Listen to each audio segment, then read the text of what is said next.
Hello and welcome back to Microssette Electronics. Today we're going to be taking a look at this simple little module. This is the PZ-1 LFO.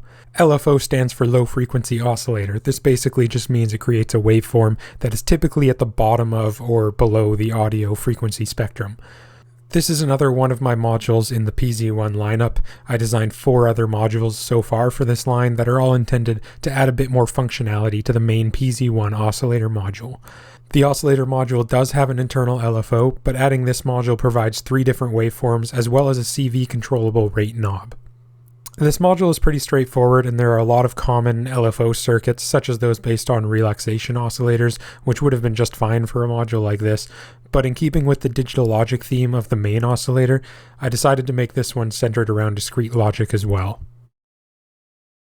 This circuit actually uses a higher frequency VCO to generate a clock signal for the circuit, which drives a binary counter.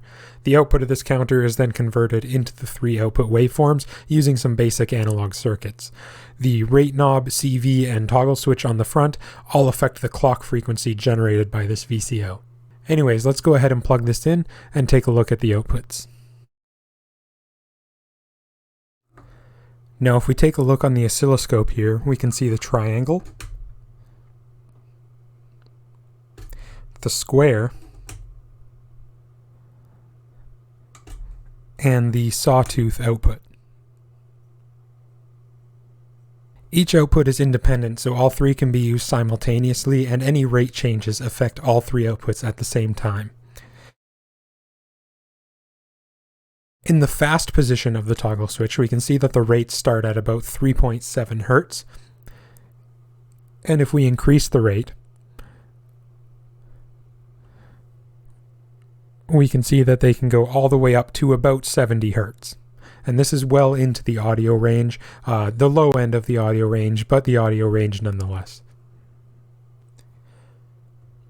And if we switch the toggle switch into the slow position, we can see that the fastest rate we can get from the slow LFO is about 5.2 Hz, which is well below the audio frequency range.